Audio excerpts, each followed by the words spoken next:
All right, Herle Burlyites, today is the day I teased you about in last week's episode, a big day for our podcast. I'm going to get right to it because you don't keep a fellow like this waiting.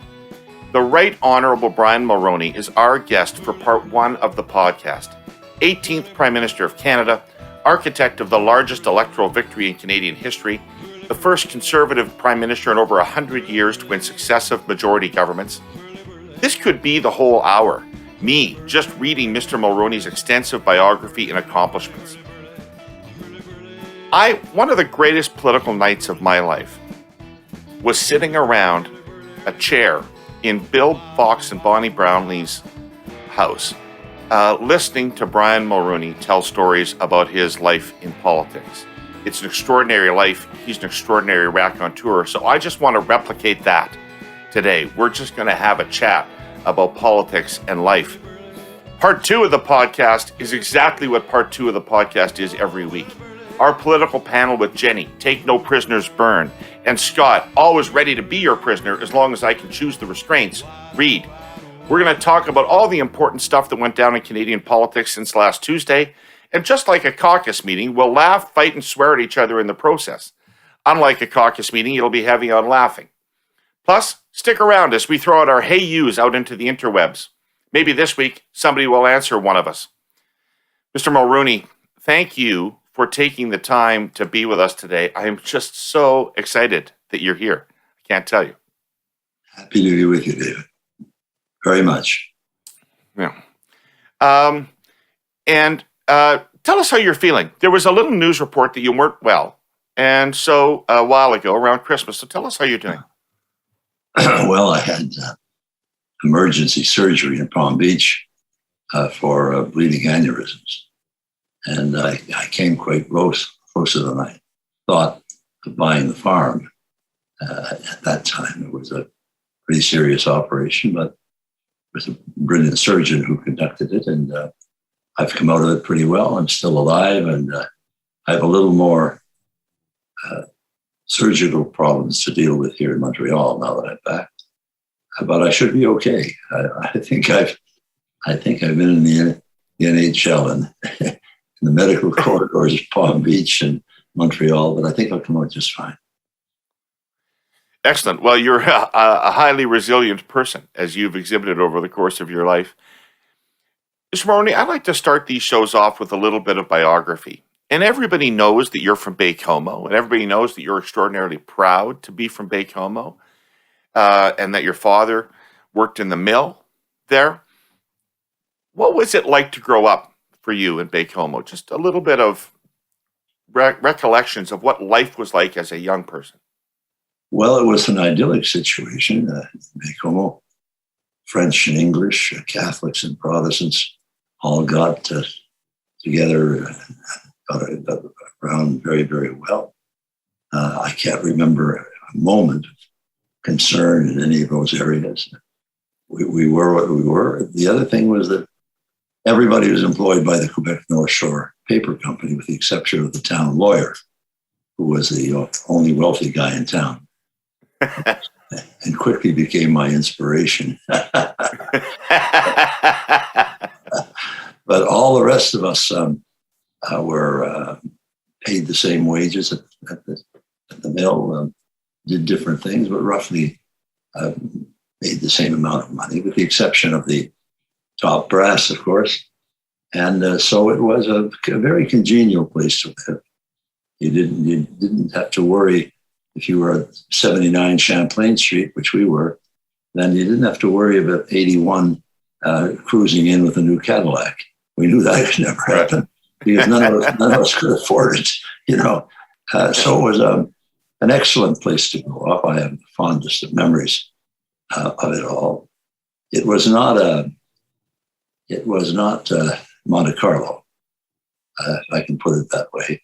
Everybody worked hard. There was no money to go around beyond what you earned at the paper mill. My father had to take a second job at night. Every day he'd come home from the paper mill and he would have a bowl of soup and head out again. I still can see him in my mind's eye going out in those snowstorms in Baie-Comeau, brutally cold, and to wire oil burners or fix the homes of people. He had a little company called Saguenay Electric, and he'd do that at night to look after the 6 kids, to have enough money to look after the 6 kids. And even though there were 6 kids in a tiny mill house, you know what they look like. Northern Ontario. I don't. Tell me. Northern Quebec. Well, we had 1 bathroom, 3 rooms, and 6 kids. So it was like stacking cordwood. And but to make it even worse or better, depending, my mother took in boarders. And so my brother and I, Gary, we were moved to the basement. Don't think this was a paneled apartment in the basement. This was sleeping next to the oil burner, which taught me, if nothing else, how to make a quick getaway from a difficult situation. Yeah. But we survived pretty well. And then when my dad died, he left the proceeds of his only asset he had. He had bought that little mill house, and it was $14,000. And so there's no pension, no succession, no nothing. $14,000 for the whole family. I had just graduated. How old were you? I just graduated law school. I was about 24, I guess. He died in February, and I then had to take over because we had 3 young brothers and sisters. And so I moved my mother, the whole shebang. I moved my mother to the kids and took an apartment in Montreal. And until they graduated college, I was with them. And then when that happened, Gorgeous story. I got an apartment for my mother in Montreal, and I moved out to resume a bachelor's life in Montreal, which had been pretty gravely affected by my living with my mother and 2 young kids for a number of years. So I had to put the brakes on in some areas, and you can guess which ones. But in spite of it all, we had a good time. And my mother, God love her, who lived to be 90, she kind of, I took her, bought her an apartment in Montreal, a lovely one too. She stayed there almost to the time she passed. She loved it, and when I became prime minister, she spent a lot of time with us. She was a very devout Catholic, and so when the Pope came, she just about had cardiac arrest because she was seated with him in a room, and then when he got up to deliver communion, he personally delivered communion to 1 person per province. So he was going to give 10. But what he didn't know is he was going to give 11 because my mother hopped right up. I don't think she was a premier or a cardinal then, but that didn't. She was going to get Holy Communion from the Pope, and she did. So I bet that meant the world to her. Oh, yeah. I bet that meant the world to her. Absolutely, yeah. And when the Queen came to Quebec City, we were at the Chateau Frontenac, and I was pointing out to her that my father had worked as an electrician wiring that part of the Chateau Frontenac. She was intrigued by that. She wanted to know what he did and how he did it and so on. And when she said, "How did he do it?" I pointed right there, and I said, "That's my mother. That's how he did it." So Her Majesty had to go over and see Irene Mary O'Shea, who was standing there in the Chateau. And thereafter, my mother used to refer to it as a conversation with my friend. So she glammed onto things pretty quickly. Amazing. Yeah, so we had a good time. they weren't a political family, and you weren't involved in politics until you went off to St. X. Mm-hmm. What happened, my mother and father were like all Irish Catholics in Canada at the time, liberals.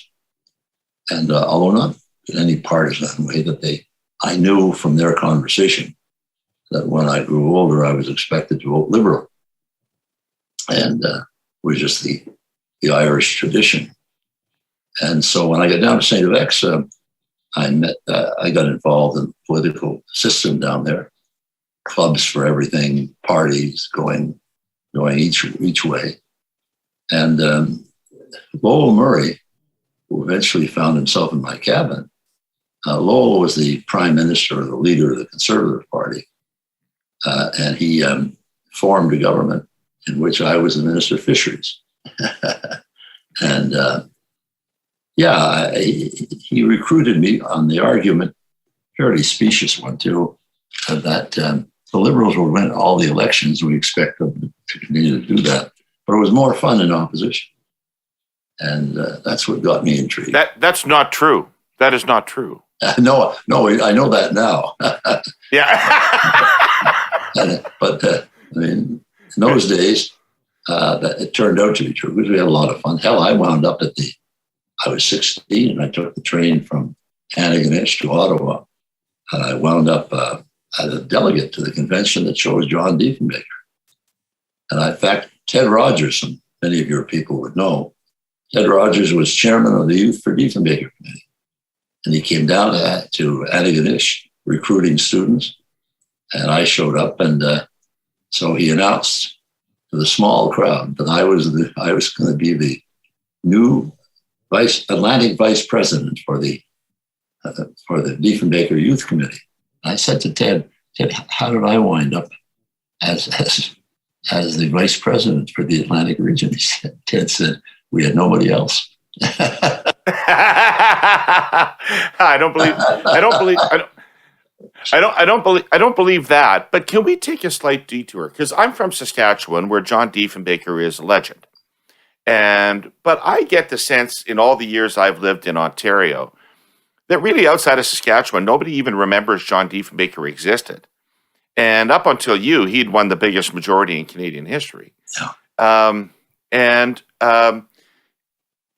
Can you tell us a little bit about Mr. Diefenbaker? Like, he was hugely influential on you, and you were very close to him for a period of time. Why should anybody remember John Diefenbaker in Canada? Well, I think for his electoral results, which is historic. Secondly, he was an erratic fellow, as you know. He was a House of Commons man, like John Turner, for example. They were genuine. Joe Clark is another one.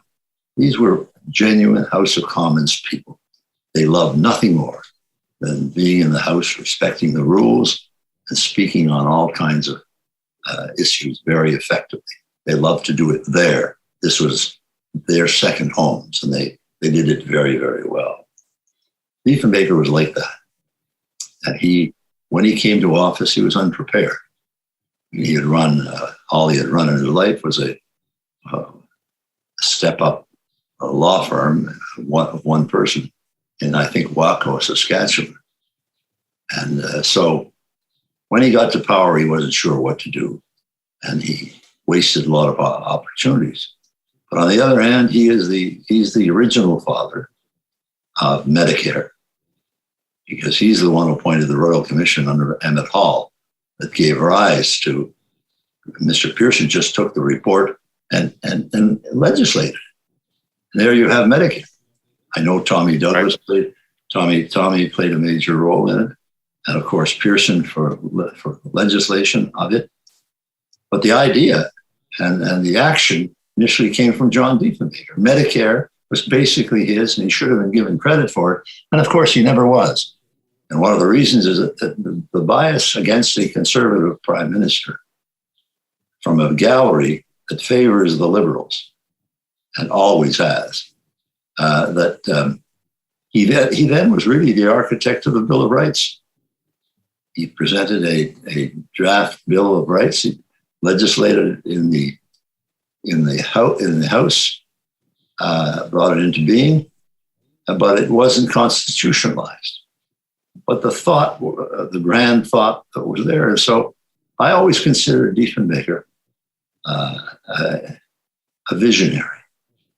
He was ahead of his times. He thought things through, and he wanted that to be recognized. And as Ronald Reagan says, it's amazing what you can achieve if you don't mind who gets the credit.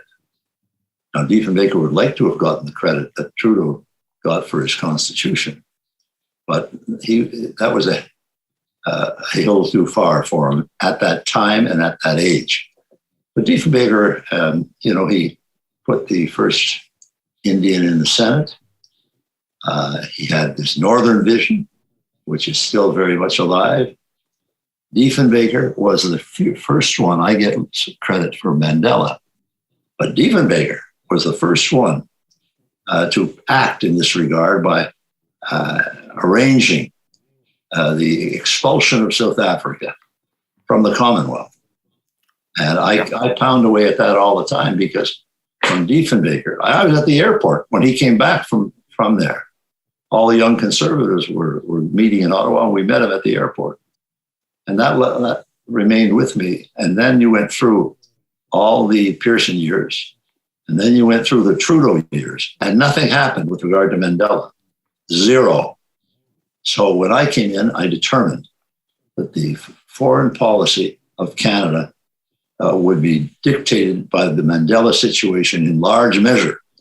And he acknowledged that when he came out of jail after all those years.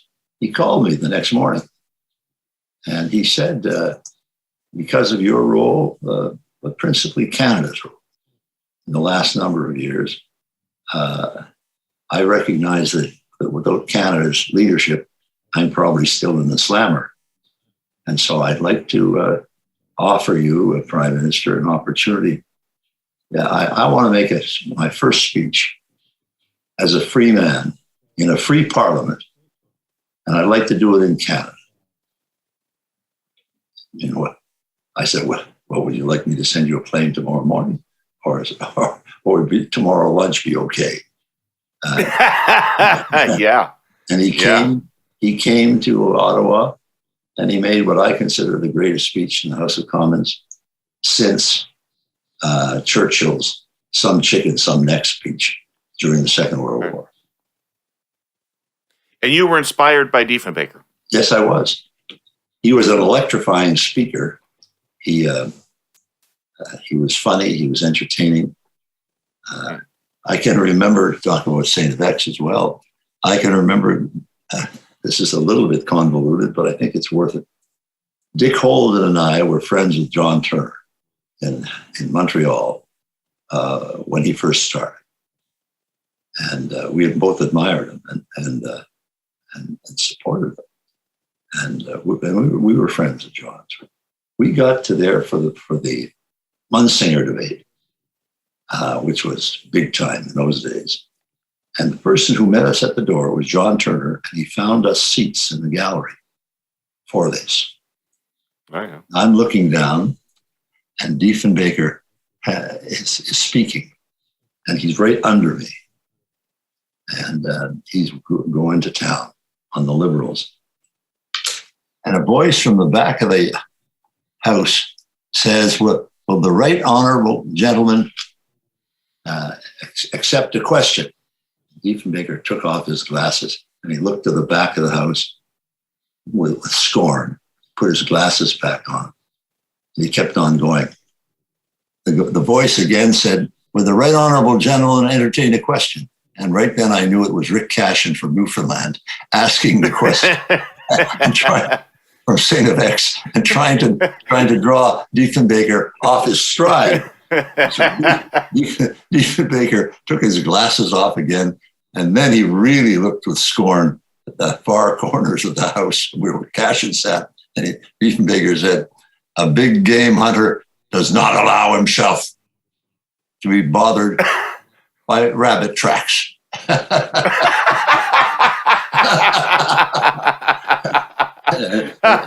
and Rick had been my debating partner at St. X, and he was a superb debater and speaker. But that day I said to myself, I'd rather be Brian Mulroney than Rick Cashin. It's come to this. Yesterday, I ordered socks online. Socks. All my old pairs had holes. My feet were cold. I can't go to a store that sells socks. I know that verges on TMHI, too much Herle information. But the point is, the pandemic has made digital connectivity even more critical in our lives. For everything. TELUS is our presenting sponsor. They've made it their mission to make digital connectivity more powerful and reliable, and to connect as many Canadians as possible living in remote, rural, and Indigenous communities. Is there any good reason people living in our smallest places shouldn't have the same access to high-speed internet and other critical services as folks in big cities? TELUS doesn't think so, and they back it up. Listen to this unsock-like story from Eden Valley, Alberta. Known for its gorgeous terrain of hills, valleys, and highly unreliable cell signals because of those hills and valleys. When COVID hit, there was an outbreak at a local packing plant. 18 members of the Bears Spa First Nation working in the plant tested positive. Immediate communication with Alberta public health officials became critical. So TELUS quickly deployed a powerful cell site on wheels. They call it a COW, normally used for one-off occasions. Community leaders got to work tracing contacts and limiting spread of the virus.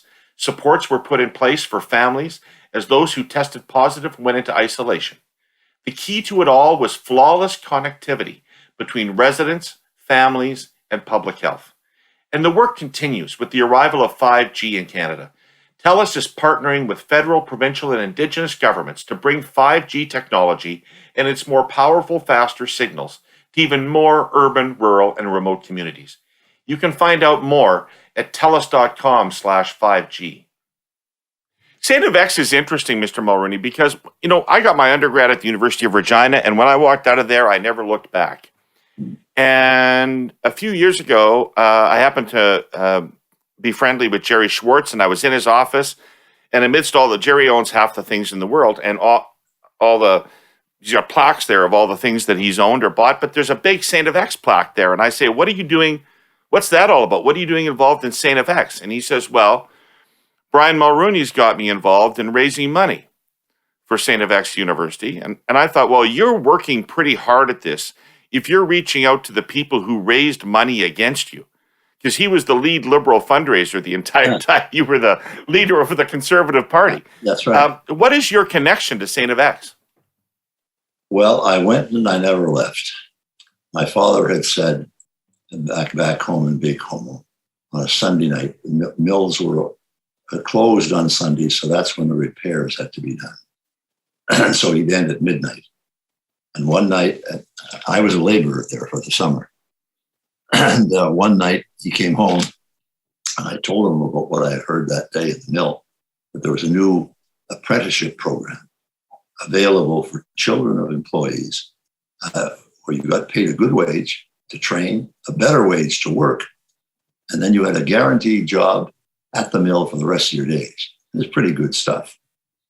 And I knew how close to the wire we were financially at home. I mean, I've described you wouldn't be holding a big dance or anything in the living room, because you'd be tripping over each other all the way. So he said, I told him, I said, I can quit what I'm doing and bring in some money and help out here. And he said, I know that, Brian. God knows we could stand the money that you would bring in. But I'm going to tell you one thing. I don't want you to forget it, and I'm not either. The only way out of a paper mill town is through a university door. And you, Brian, are going to university. That's how I wound up at St. FX. And it did a lot for me. I got my interest in politics and in public life. I subsequently became a lawyer. Then I was president of the Iron Ore Company of Canada for 8 or 9 years. And then I ran for the leadership again in 83 and managed to do it. But I was driven by a sense of gratitude to St. FX. Made it happen. And so I remained in touch ever since, raising money for fundraising campaigns. And this last one, for which I raised $105 million, allowed us to put up some beautiful buildings and start the Brian Mulroney Institute of Government. And Jerry Schwartz, just down the road in the campus, is the Schwartz building. Beautiful thing that Jerry built. And it's now called the Schwartz School of Business at St. X. So it's a degree granting thing. And Jerry, you're quite right. Jerry has been fantastic. He's a great friend of mine, personal friend, even when he was doing such deleterious work for Paul Martin.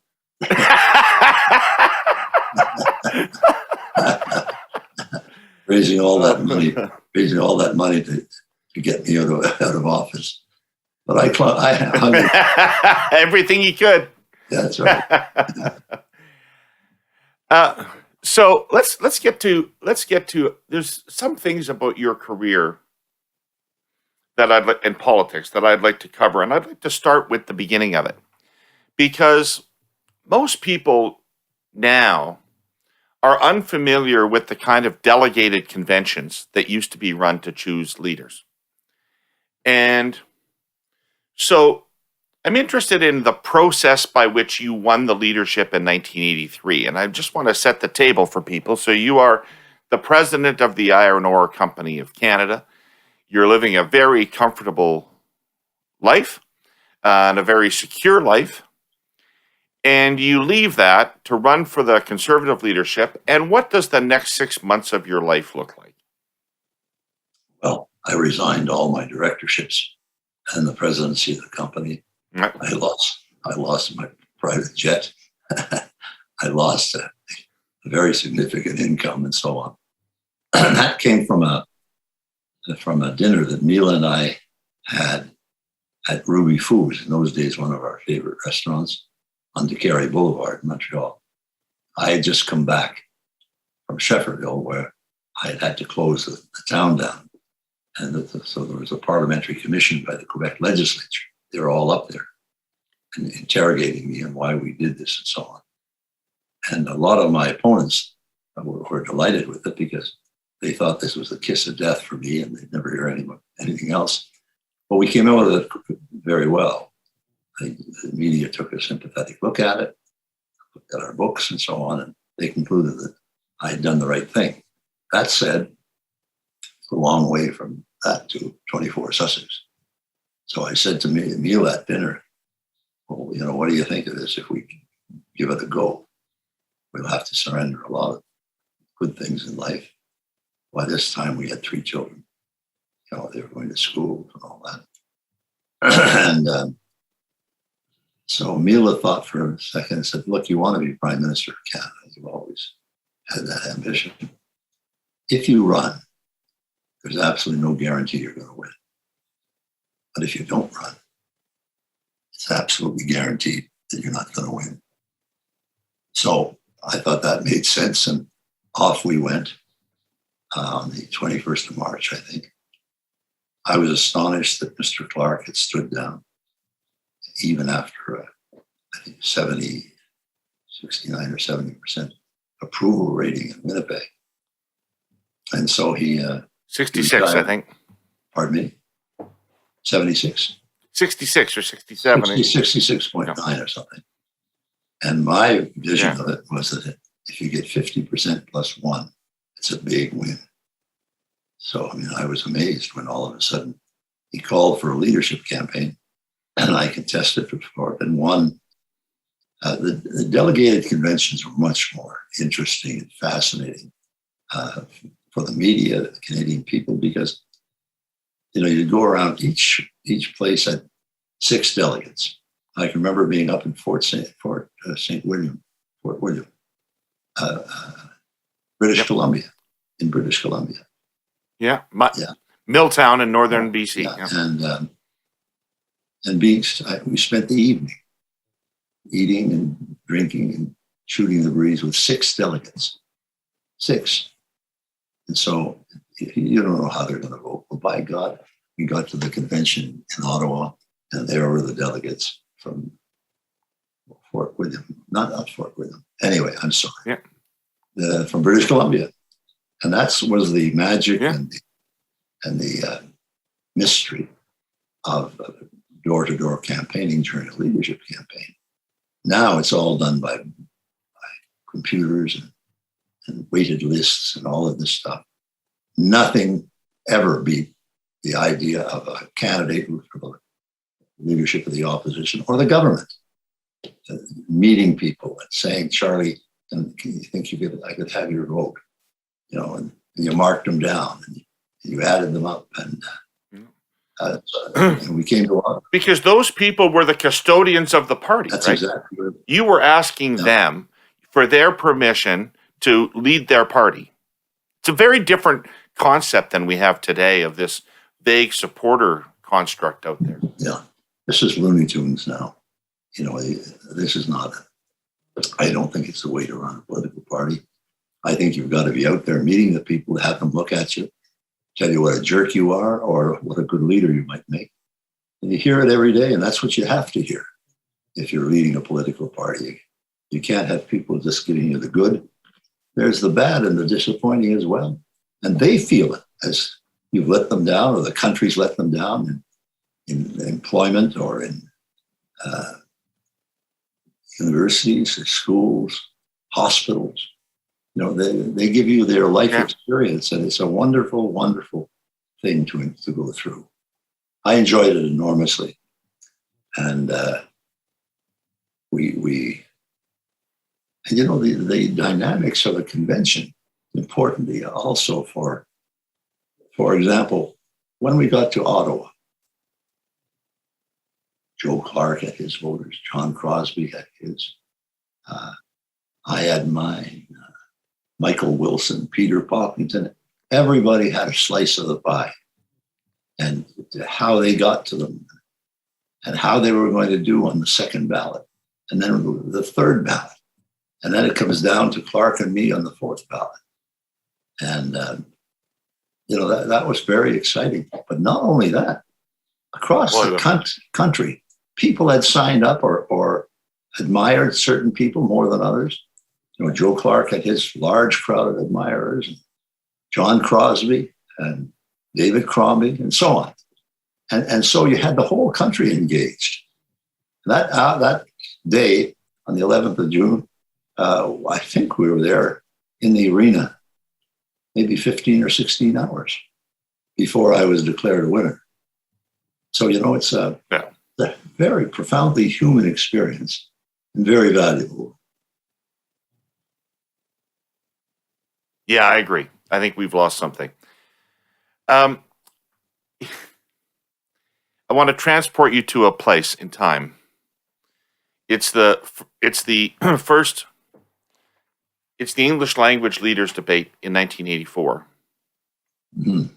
It's getting near the end. You and Turner have already discussed patronage, and you're probably disappointed because it didn't really turn out to be much of an exchange. It didn't really land. And then, out of the blue, he comes back to you on patronage, which you surely would not have expected that he would bring that subject up again. But he does. And you're standing there, and as you are in your mind formulating among the most famous words in Canadian politics, what were you thinking? I was mystified. That was my first reaction. He hauled out a piece of paper. It was a clipping from the Montreal Gazette. And I, in my mind's eye, knew I'd given it to him. The guy by the name of John DeB Payne, Turner's hanger-on in Montreal. He obviously had convinced John this was a good way to go. I thought it was the worst decision I'd ever seen in politics because it dealt with patronage. And I had made a joke along the campaign that there's so many Liberals being appointed in Canada that I'm only going to appoint conservatives, every living, bleeding conservative to office until we get even, we break even with the Liberals and all these patronage appointments. So Turner comes on with this, and that's what it was about. And I said words to the effect, you should be ashamed of yourself. And it gently built up. Given the rotten deal that you did for Canadians in accepting all of these Trudeau patronage appointments, I think there were 79 of them, to the Senate, to the courts, to the administrative side, the embassies. It was an appalling thing. And that's the way the conversation went. And Trudeau, John Turner lost the election because he was carrying water for Pierre Trudeau. It was all about Trudeau. I used to mention Trudeau's name and get 100,000 votes for doing nothing. There was a great deal of antipathy toward Liberals in those days. And so John said, when I responded, he said, I had no option. And I interrupted him and said, you did have an option. You could have said no, and on and on. And then just as, if you look at the film closely, you'll see that the moderator was Donald Johnson, the principal of McGill University. And he says that it's time to move on to another question. And as he was saying that, slightly ahead of that, John Turner said, I had no option. And then I went again at it. And this was the knockout. Yeah. And that's when I said,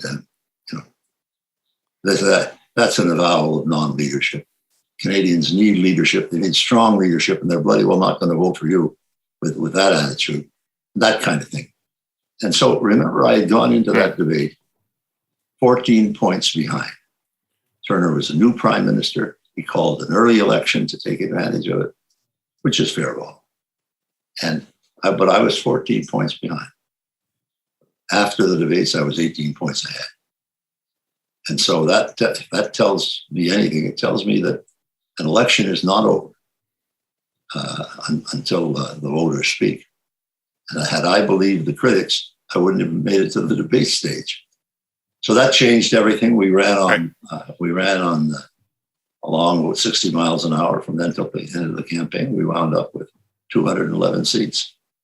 But that was the important nucleus of our campaign after the debates. For sure. John Turner died this year, Mr. Mulroney. Do you have anything you would say about the John Turner you knew? Well, I said a lot at the time of his passing. John Turner was a rare bird because he was a gentleman in politics. He was a very elegant, good-looking, smart, talented guy. And on a personal basis, you'd never meet anyone who was a better representative of all of Canada than John Turner. And but he was in Toronto for 7 years and not involved in politics. And if you had taken Wayne Gretzky off the ice for 7 years and put him back on, he wouldn't be the same Gretzky. It takes you time to relearn the techniques and so on. And so John was hobbled by Trudeau's legacy because Trudeau was saying, if you don't put this in, you're not going to, there'll be resignations and you're not going to have enough people to sustain you in the House of Commons. So Turner will be remembered in history as a great House of Commons man, as a superb Minister of Justice and Minister of Finance, but also a guy who had been badly done by his own party. When they tried to get rid of him in the middle of the 1988 election campaign, I mean, that took a lot of gall. And this was the Liberals organized by the Jean Chrétien wing. And they bloody well tried an insurrection against it. I'm aware. Yeah. I'm aware. I'm sure you are. Yeah. Yeah. So I kind of enjoyed that part of it because for once there was more intrigue in the Liberal Party than in ours. But hey, John was a great man. So the GST. Mhm. I don't want to blow too much. I don't want to blow too much smoke at you, but it's a pretty rare example of a government doing something that is a necessary policy, in the sense that you don't find anybody in Canada now that argues against the GST. The only argument people make about the GST is whether it should be higher. Nobody argues that we shouldn't have a GST in Canada. There's complete unanimity in politics and in the economic community about that matter. That was not the case in the late 80s, early 90s, and it was a politically suicidal decision. And as I understand it, you and your cabinet were fully aware of the political implications of imposing the GST and did it anyway. So that's an unusual thing for a government to do, to embrace a policy that it knows is likely fatal politically. And I'm just curious about how you and your cabinet get to the point of making that decision. What is involved in getting your heads around, we have to do this? First thing is the statement I made to caucus and to cabinet. The principle on this and on anything else we do is going to be not is this popular, not is this going to help get us reelected. The question is this policy in the long-term advantage of Canada? If it is, we're going to do it. Forget polls and all that nonsense. We're going to do it. And if it's not, we won't do it. Well, then the reason for it, for that statement, was this, was that I had just negotiated a free trade agreement with Ronald Reagan, which gave Canada unique and privileged access to the most dynamic economy in the world. Canada's future, as I saw it, had to be built on exports. So we already had a 13.5% secret tax buried in the product, which inhibited our exports. So you take a guy in, say, a Etobicoke, who has 11 employees, and he's exporting to the United States. He's pretty crippled because he has an extra cost in there for the customer in the United States of 13.5%. Makes him very uncompetitive. If you change that, get rid of the secret tax that we were all paying and our purchasers in the States would pay. If you do that, you bring in the GST. The GST is a consumption tax. So it doesn't go like the 13.5%. It's a consumption tax, so it comes off at the border. So your guy in Etobicoke, who has 11 people hired, his sales explode because his product now becomes highly competitive. So he goes from 11 employees to 111 employees because of that. But to get to there, the GST was, as we knew, lethal, the worst tax in the history of Christendom. And we knew we were going to get killed for it. That said, it was the original tax on everything. That's right. But it also had the advantage of causing our exports to explode by, as it turned out in the first 9 or 10 years, by 300% to the United States. Millions and millions and millions of new jobs were created by the combination of free trade and GST. Without those, as a former Minister of Finance in the Liberal government said, the Chrétien government could never have eliminated the deficit and started to reduce the national debt. These were the two policies that drove Canada to its highest degree of prosperity ever. And so, sure, it played a very negative role in our future. But you know, David, history has no time for the trivia and the trash of politics. History focuses on the big ticket items. Big ticket items being like Trudeau's constitution, free trade, GST. Mandela. These are big earth-changing and country-changing initiatives. And what you've got to do is have the courage to hang in there and fight off the unpopularity. And then what happens 30 years later, people look back on it and say, my God, that actually made sense. We better keep it. And there's been no change in the free trade or the GST or NAFTA ever since.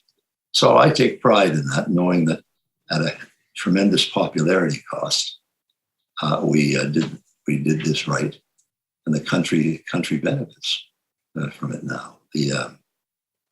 That's the way I saw it, and I knew I'd have to wait a quarter century at least before we got some maybe a handful of thanks and some recognition that this is vital for the ongoing nature of Canada, and the benefits that have accrued to Canada are truly spectacular. Well, let's take that big picture thinking. Do you mind if we talk about what's going on in the world right now a little bit? Oh, absolutely. So I'm getting pretty interested. Interested's a euphemistic word in China. I had your namesake, David Mulroney, on the show. Good man. Maybe a year ago. Good man. No relative, yes. But a good man. And a very clear-eyed, clear-headed assessment of Chinese motivations and Chinese tactics and what Canada ought to do. It was almost unthinkable about how to approach it in the Trump era, but now that we have more reasonable American leadership in place, what do you think ought to be the Western approach writ large, and in specific the Canadian approach to China? What do you think about China, and what do you think we should be doing about it? Well, I think they might consider what happened in the Cold War. In the Cold War, after a given period of time, the G7 met in New York, and we agreed that this was with nuclear weapons pointed at Toronto and London and Washington and Paris, this kind of thing. This was pretty serious business. And how to deal with the Soviet Union. It was a bipolar world then, and the serious nature of it was not lost on anybody. So we agreed then that both because of its military strength and its economic backbone, the United States should lead in presentations to Moscow, should lead, but leading the G7 nations, NORAD, NATO, you name it, the leaders in Japan and Indonesia and so on, all the leaders of the world would recognize the presidency of the United States as the engine of this action. So when Reagan went to talk to the Soviet Union, and his strategy was, and this is the one that we endorsed, strategy with the Soviet Union was simple. We win, you lose. And that's the message that Ronald Reagan delivered to the Soviets. And when they looked at Reagan, they knew that it was not only Reagan. There are hundreds of millions of powerful countries, hundreds of millions of people in powerful countries around the world, the most powerful, had come together as one.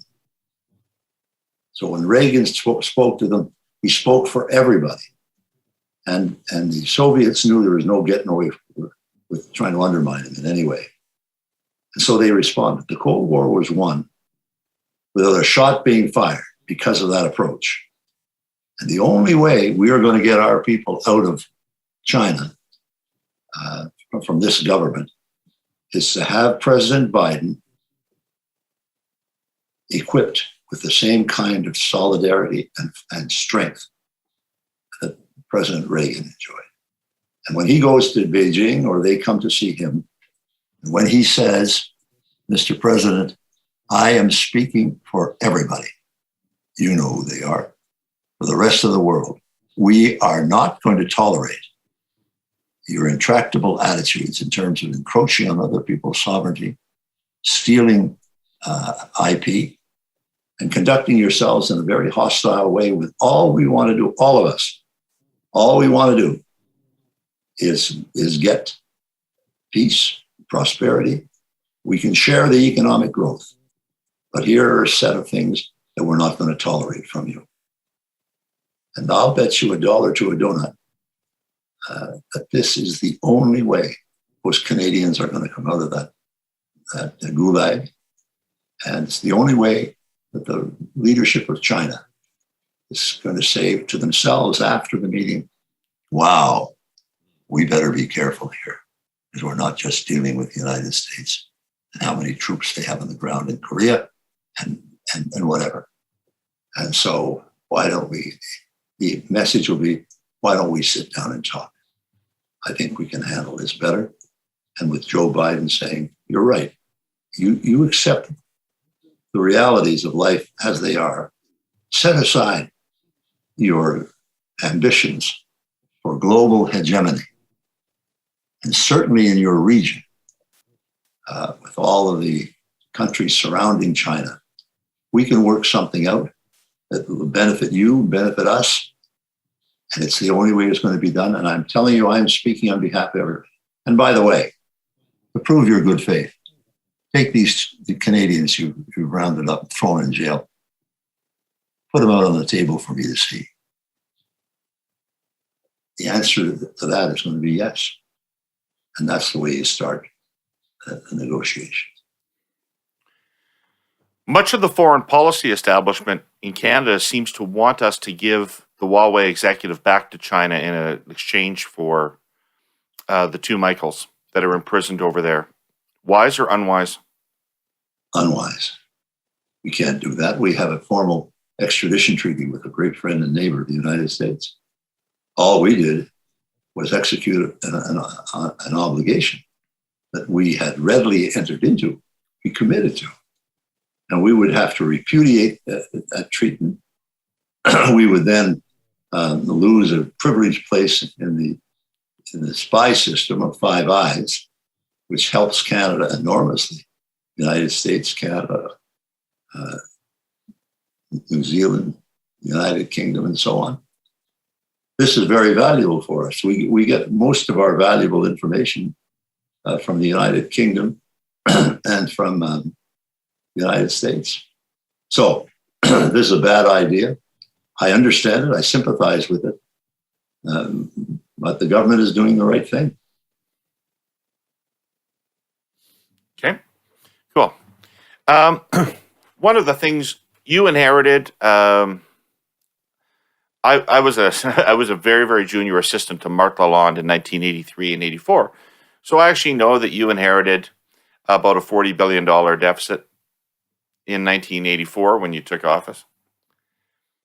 And you fought that over your time in office to the point where, as I recall, by the end of your term, you were running operational surpluses and the deficit that remained was debt service charges. But the government was in operational balance. That took a lot of hard work, much of it unpopular. Now it seems governments aren't asked to make those choices. You would just throw another $100 billion on the fire and see what happens. Are we living in the real world now in terms of the deficits being run in Canada and elsewhere? Have things really changed to the point where this is a sustainable proposition? No, it's not sustainable. Although I open and close a parenthesis here.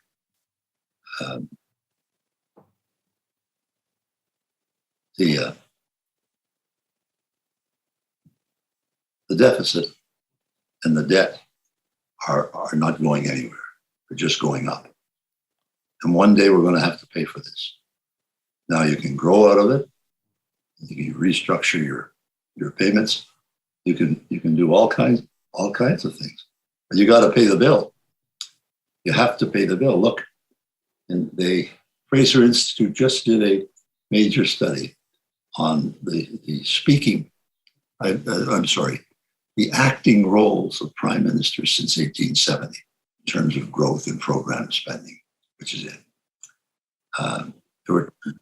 There were two prime ministers tied. It's measured on an annual basis. Harper up 5%, Trudeau up 7%, whatever. And there were two who were tied at the top for not increasing spending at all over their 10 years in office, but reducing our spending by 0.3%. The others were 7%, 8% increase, 9%, 10%. And I was one of two prime ministers who maintained it at less than 0.3%. There were two prime ministers in that group. So that's what we were doing. Was another great burden, trying to keep it down to reasonable terms. And then we ran into a great recession, as you remember, 1990, 1991, and that hurt us. But even with that, though, that number I just gave you obtains.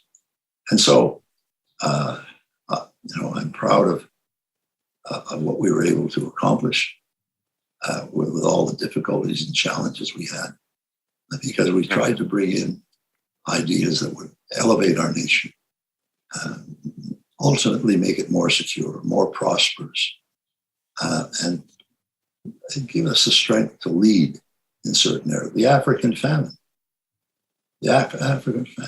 Brian Stewart of the CBC wrote that right off in our mandate in 1984. Right away, I appointed Stephen Lewis to the United Nations because I want somebody down there to make noise. There are millions of people dying in Ethiopia, and Canada and the apps. I mean, all the others, Margaret Thatcher and Reagan. They told me, "Well, Brian, this country is being run by Marxist, Leninist zealots." And it was true. So we're going to have nothing to do with it. But for modest, uninformed Canadians like me, these were human beings who were dying. There were 1 million who died. But because of the programs that we launched, and the cooperation we built around the world, Brian Stewart reported that we saved 7 million lives in Ethiopia. And that takes money too. And so even while doing all of these things, we ran a lot of the media would not believe this, but it's true. We ran the country so frugally that we had great employment numbers, but also we spent less than anybody else except the prime minister who tied me in this initiative.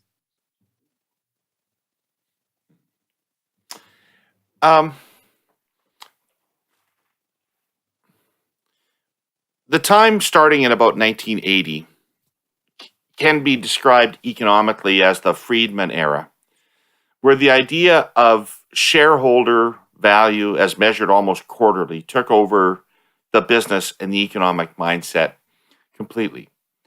It's run us after 30 or 40 years into some pretty significant social problems, widening inequality, these types of things.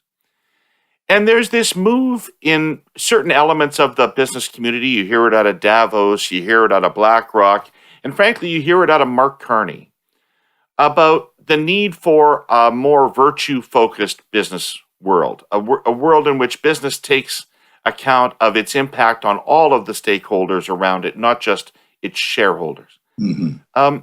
And Carney makes the point that when you're fighting climate change, for instance, that the market is so powerful, you can't defeat climate change by ignoring the market. You have to harness the market to do the right things.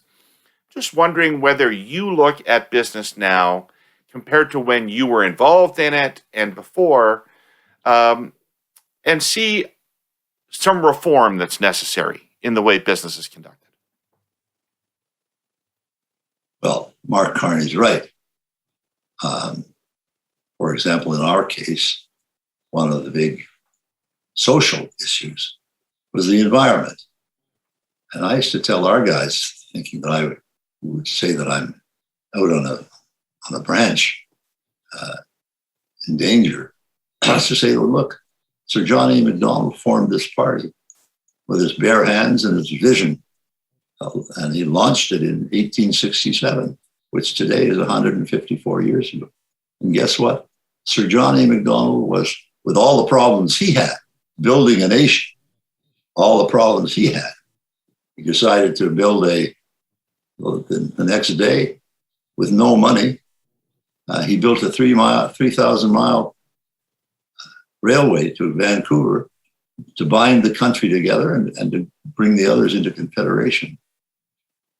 But while he was doing this, he was the first environmentalist president.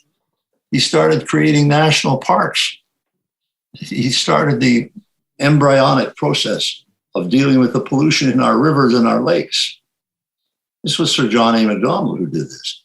That's a tradition that I upheld and I enhanced because it was good for people, not just for shareholders.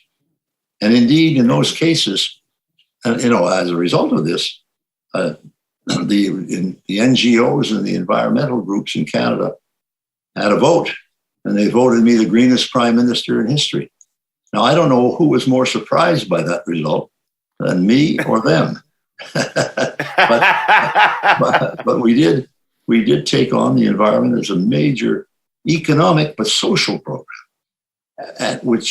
in which private industry had to cooperate with governments on both sides of the border to make it happen. And we did. We made it happen. And I think that's to Canada's credit. Around the world, the same as if you go to South Africa and you have a Canadian passport, I mean, they're going to buy a drink pretty fast because of, they know what we did. The same thing on the environmental side. So that transformed. Alan Gray used to say, for conservatives, the Liberals and the NDP are always going to portray us as a room of black-hearted accountants, and which is why you have to do things that are counterintuitive. And I did. For every time they criticized me on this, I would be getting some plaudits for our work for Mandela. For anybody who criticized me on something else, there was the environmental dream of Canada that we brought forward. And so we were pretty hard to knock off because, as Mark Carney writes in his book, it's the integration of social and economic policies, both of which benefit Canada, but to make it happen as a team, the idea of ideas coming together. You advance policy by the collision of great ideas. And God knows there have been enough collisions while I was there, as I say, in free trade, NAFTA, GST. Meech Lake was another one. And the others have already been proven right.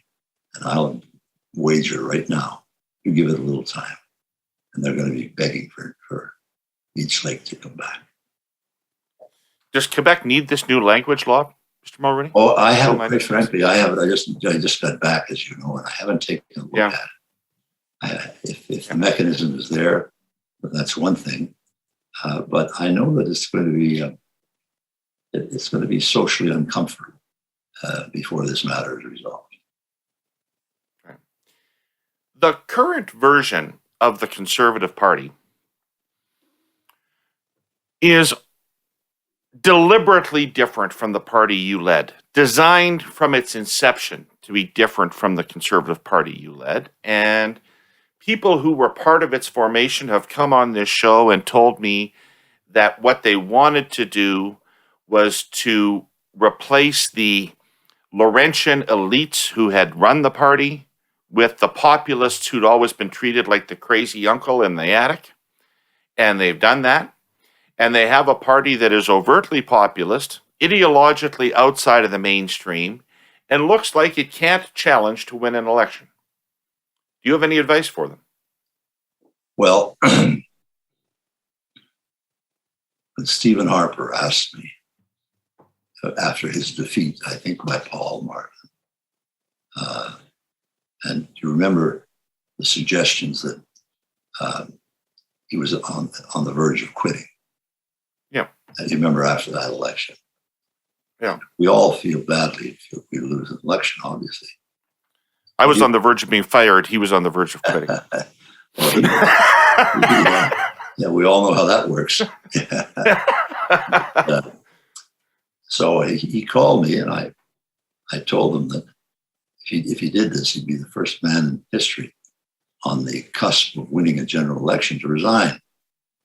And he asked me for a few other things, and I said, I told him in that conversation that I had just come back from Europe. Neil and I had been on a cruise in the Mediterranean. We just arrived back. He told me he was going on a holiday to Mexico, which was good in that summer. And he said, what do you think? And I said, I think you're damaged very, very badly. The Reform Party has never been popular in the great metropolitan cities, and certainly not in Eastern Canada. So you're going nowhere with that. You better broaden wings. And you have people in the last campaign working for you who called Paul Martin a pedophile. This is Looney Tunes stuff. You cannot do this, but this is the way you're going to be framed by things like this.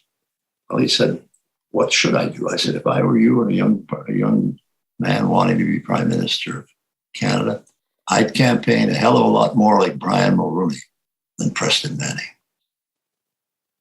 You look at my record.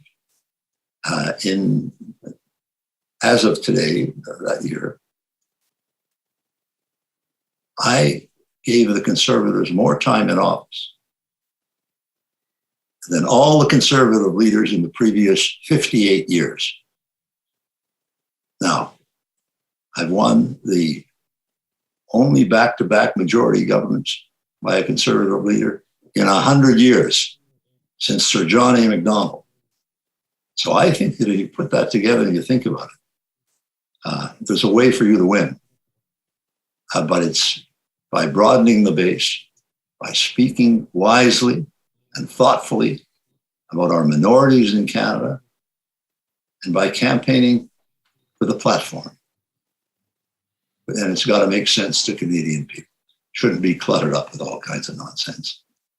But most of all, I said to end, you look at my record, and without the bias and the untruths that came for years from the Reform Party. If you think now as a Conservative leader, my advice to you would be to campaign more like Brian Mulroney and less like Preston Manning. And my advice to you is not to quit because you're going to win that election. He said, thank you. And I'm going to Mexico and I'll call you when I get back. And he called me and said, we're in business. There you go. There you go. So the same advice, I presume, applies today. Yeah, I think that in some ways, Aaron is a victim of extreme bad luck. He becomes leader. The pandemic is there. He can't knock on doors. He can't hold meetings. He can't. He's second toady to Trudeau, who stood in the front porch of his home and doled out billions of dollars. The House of Commons wasn't sitting. And when it sat, Trudeau wasn't there. How do you mount a sustained attack, as we all have on the government, with the House sitting, and you're able to blast the Prime Minister every single day, and then go on television at night and talk about it for 3 or 4 minutes with the country? You can't get on TV if you're leader of the opposition because they only want to hear about COVID-19. And the reporters only report on it with the exception of a major life-changing story. So the poor leader of the opposition, like Aaron, they don't see his talents. They don't see his skills. They don't even see him. They probably don't even recognize him. And that's because the total absence of visibility, which has never happened before. So he's been badly done by.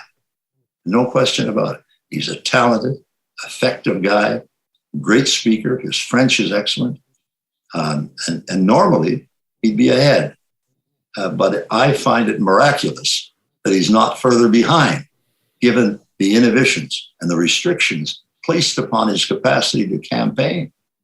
And so, David, I think that once this happened, well, remember what happened to me in the debate? I go in 14 points ahead and I come out 18. I'm 14 points behind and I come out 18 points ahead. If there are television debates and if these guys are worth their salt, I believe that Aaron has a superb opportunity to bring it up to even. And then in the punch out, which I hope takes place during the debates, he has a chance of breaking through with the Canadian people. Because we saw polling after my television debate with Turner, who was way ahead of me in likability and knowledge of him and so on. They did a surveys after that. So what the hell happened here in this debate when Mulroney comes out a winner? And they said the Canadian people didn't see it at all as a debate on patronage. They saw it as a debate leadership.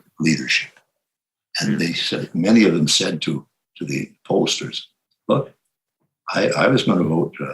I was going to vote for John Turner and Mulroney. I didn't know who the hell he was, and I wasn't much inclined to support him either, from what little I had seen.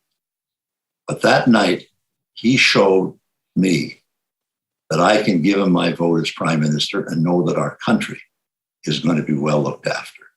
So it was all about leadership.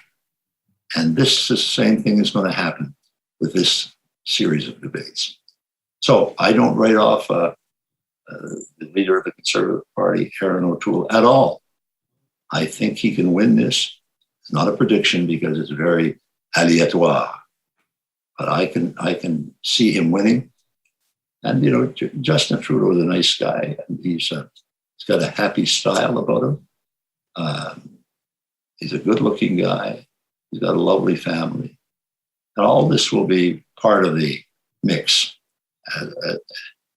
But he's got to have a burden on him because he's responsible for what happened. And that every prime minister bears that. That's right. Mr. Mulroney, this has been an extraordinary conversation. I can't thank you enough. In fact, let me just say that despite the fact that all I did in politics was try to prevent you from becoming prime minister and then get you out of office once you were there, you have shown me numerous kindnesses over the years. And this is a big one to come on and give me this opportunity to talk to you and for my listeners to hear from you. Very sorry about what happened over Christmas. And all I can say to you is live long and prosper. And I really hope our paths cross again.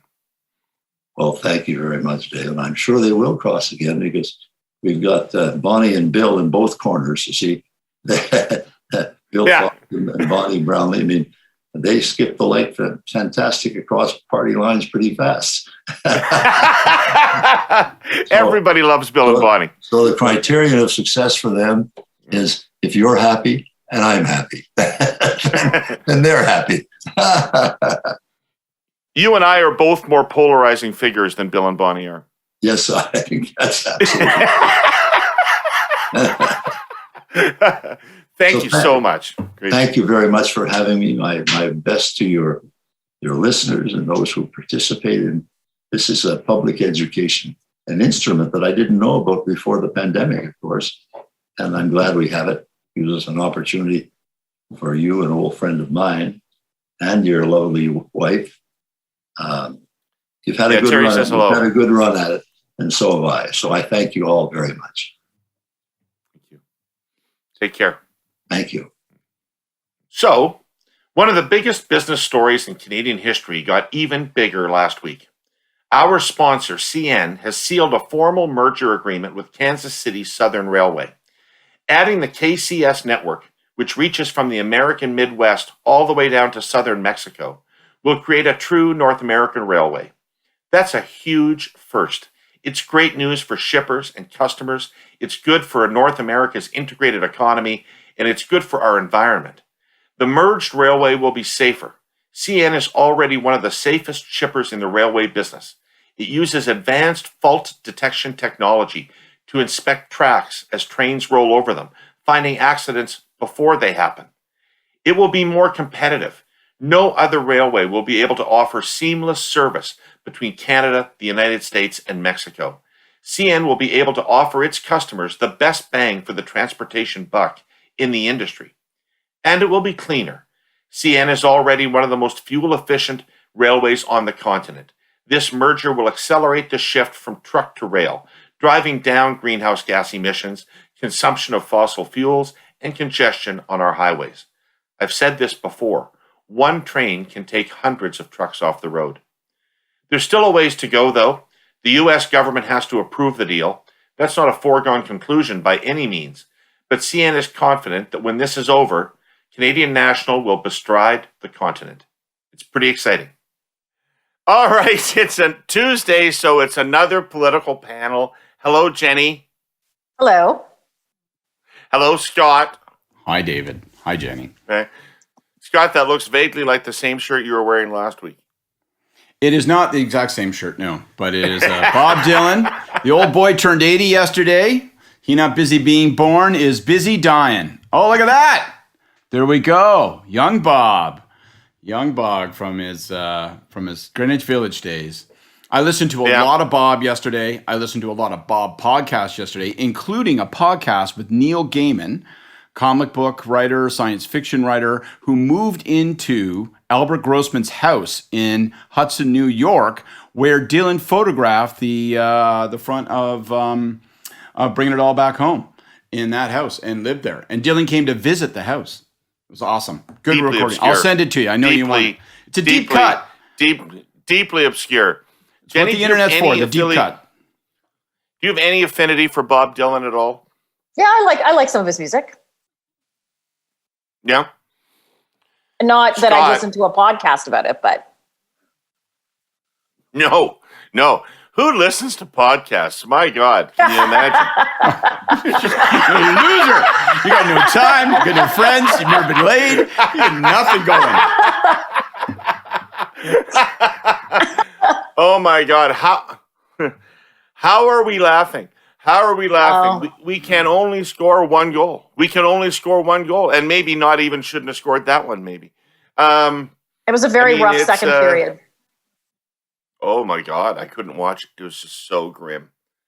So grim. And it is so obvious now why they didn't want to play Caulfield, who was maybe the only offensive spark in the whole team. If they had 4 scoring chances, he had 3 of them, right? Fucking ridiculous. He was forced by the end of the third period to quadruple shift the kid, put him on the power play, paint his name on the boards under the bench. Like, it was just like, come on, right? But I didn't think he was ready. Fuck you, Deschamps. I know someone who's not ready. Oh, what a performance by Carey Price wasted. Carey is having a great playoff, Jenni. You should not be embarrassed about your jersey. He's having a great playoff. And, I kind of trash talk him a little bit, and I say, if you want to be Ken Dryden, this is your chance. Well, he's playing as well as Ken Dryden played in 1971. The difference is, in 1971, the Canadians had some guys who could score some goals. Yes. And so it's unbelievable. It's very solid two-way player. Can't win a face-off, can't score, but very solid two-way player. Really helps you, plug, gets back. Takes up space on the ice. Yes, absolutely. Exhales, contributes to the carbon monoxide in the building. It's very, very happy to happen around. All right, let's get on to a funner stunning topics. story. What a stunning story out in Edmonton, though. Just quickly, holy Christ! Yeah. That was those 2 back-to-back overtime losses, the 4-1 lead. What a collapse! They're gonna have to blow that whole team up. It's got to change the team, right? You can't. That has to change the franchise. A series like that, you have to say, all right, we got to go back to code. And if you're Connor McDavid, you got to be saying to yourself, guys, I've hung in here for years. I've done everything I can. Like, I score 1 million points a year. I don't know what you want me to do, right? I think I gotta. Doesn't he have to say to his agent, is there any way you can, put me in a dress and a bonnet and smuggle me out of town? Can we get out of here? The old Bugs Bunny trick. The dress and bonnet. That's right. I'm just an old lady trying to get on this boat. I'm trying to get on a boat to Tampa Bay. Goodbye. Hey, you know what happened this week? You know what happened this week? The Right Honourable Brian Mulroney appeared on this podcast, the Herle Burly. And holy Christmas, Jesus. Brian Mulroney was on the podcast. I got to talk to Brian Mulroney for an hour and 15 minutes. It was fun. It was absolutely fun. Scott, I know you're a big fan. But did you get a chance to listen? You bet. I was right there. I monitored the whole thing. I interrupted at the end. Well, I know you were there at the beginning for a picture. I swooped in for the picture. Like the whore I am. No whore like an old whore, as the Right Honourable would say. And yeah, you bet. I mean, I think there's something I think is really interesting. First of all, it was terrific, David, and congrats on that, because it was so much fun to watch you do that interview with him. But it's always so much fun to hear him just unleash that voice, those stories. I think it's intriguing. You came of age in the mid-1980s. You're the president of the Young Liberals of Canada, right? You were dedicated to the project Stop Mulroney, David, right?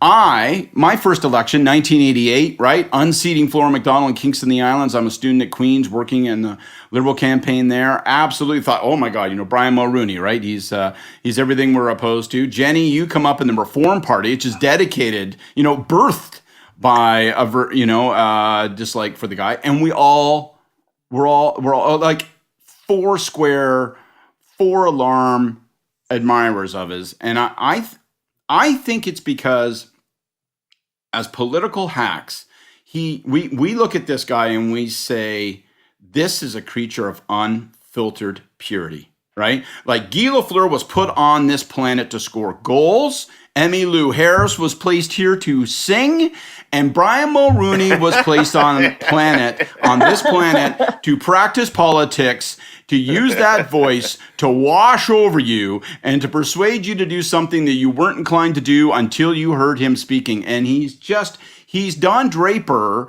in politics. You watch him and you go, well, how can I not admire skill that is that contained, that impressive, that obvious? And he's a panther, man. He is just and it's just a pleasure to watch and listen to him. Yeah, I agree. I thoroughly enjoyed it, David. I thought you did a great job. You were all dressed up and everything. I hadn't. Morning, Mr. Mulroney. No, I thought it was great. I agree with you, Scott. I could sit for hours and listen to stories from all parts of his life, from being a kid to getting involved at St. FX. I could just sit and listen all day. There's a lesson here for partisans, I think, of all kinds, because to go back to what Scott is saying, that, I was the president of the Young Liberals and I loved John Turner and I loved the Liberal Party and I was deeply partisan. And I not only opposed Brian Mulroney's government and its policies, I hated Brian Mulroney. I hated Brian Mulroney. And I don't remember why. Now, I don't remember why I did. I can still look back and see policies I might have opposed and things I might have disagreed with, but why it was so visceral and why it was so personal, I don't understand. And every encounter I've ever had with him, almost all of them through Bill Fox and Bonnie Brownlee, almost every encounter I've had with him has been, really. He's a wonderful person to be around. He's just like a really comfortable, wonderful guy to be around. Except once he brought me up really short. It was during the 2008 election, Jenni. And I see him at an event and I pander to him. And I say, fucking Dion is going to do worse than Turner did. And he looks at me and he says, don't ever say that. You of all people should never make that comparison. Turner was a great man at the wrong time. This guy just doesn't have it. My other little favorite thing about Mulroney, of course, is, and if you listen to folks who listen to this, hopefully you'll have heard the interview already, and you won't be able to miss this. He has an unapologetic Irish impulse to make himself the hero of every story. He is the absolute hero of every story, right? And it's fantastic. I brought in the GST, and the people didn't want it, but I made them take it, and I made them vote for me. And I was in Venice. David, at the G7, and Margaret Thatcher wanted hard-boiled eggs. And I said, Maggie, we've defeated communism. We've got the Soviet Union on the run. The unions have been beat down like scared dogs. I think we can let people make their own choice and get soft-boiled eggs. And Ronald Reagan, he stood right there beside me. He said, I think Brian's right. And by the end of that breakfast, David, Margaret Thatcher was eating a frittata. And that's how politics is done at the leadership level, David. And I'm like, yes, I fucking love it. I love it always, right? Who can say no to that voice? No, it's great. I ran into him in a restaurant in Toronto right when I started doing commentary, and he was with his son Mark, who I was chatting with, and I'd met him before, but I went to introduce myself, and he goes, "Oh, I watch you on the tube all the time."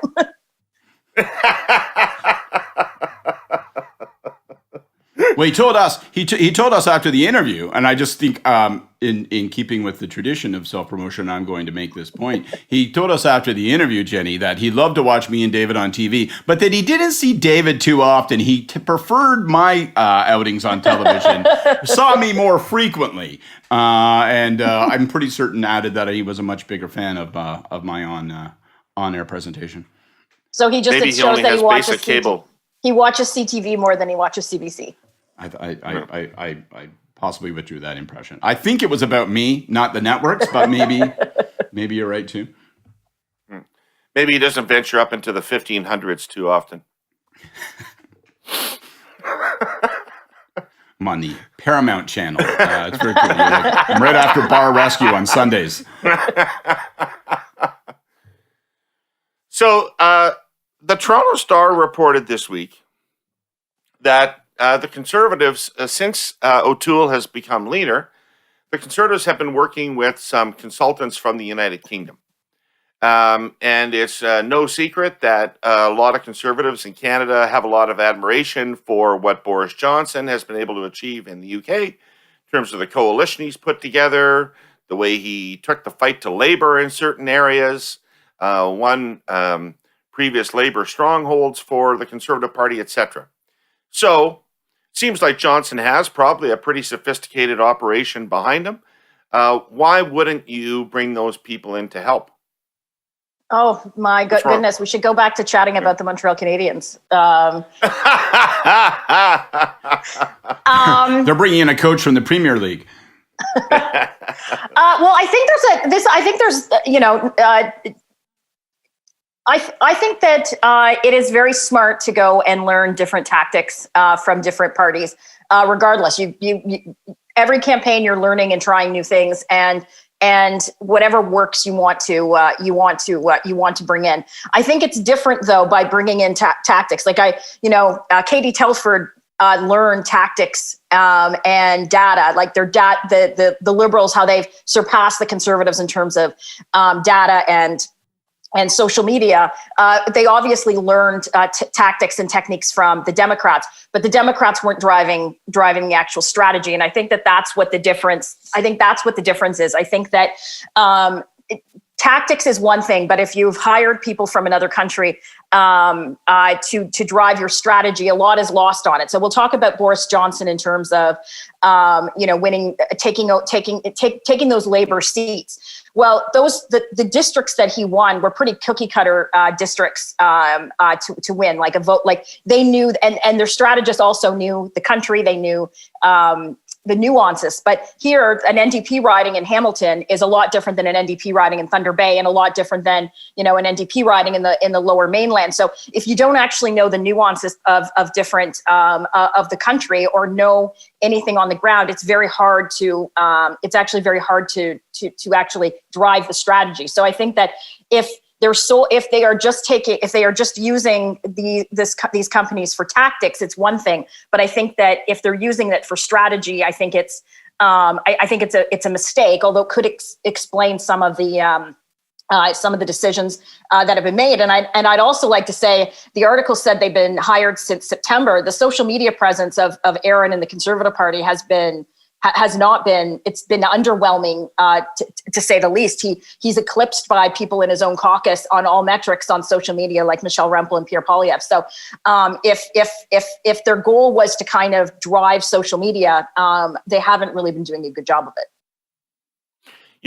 Scott, you hear about this all the time about famous consultants, mostly American ones, who go around and run campaigns in various locations around the world. I don't really understand how they do that. I was approached by the Israeli Labor Party a few years ago to advise their campaign and do polling and strategy for them. And I went to Tel Aviv and I met with everybody there, and I said to myself, this is crazy. This is crazy. I don't know, to Jenni's point, I don't know anything about any of the nuances of this discussion. I could maybe look at a data set and give you an out-of-the-box take on something without your preconceived notions, but I can't make the decisions on what we ought to say to whom. I mean, because there's thousands of years of history here that I don't understand. So isn't Jenni absolutely right? You can't bring in people to do content. 100,000% correct. And, for all the reasons you both have said, right? I mean, and, maybe this explains why, O'Toole's suddenly talking about scones and lorries all the time. But it just seems to me that, I think there's two things about this. I guess I'd make two things, and I'll be short on the first because it's just to reinforce the point you guys make, right? Which is that if you're guided by an impulse to learn about tactics, learn about tools, learn about approaches, and think to yourself, how can I adapt what others are doing and apply it to my jurisdiction in order to give myself some sort of innovative edge?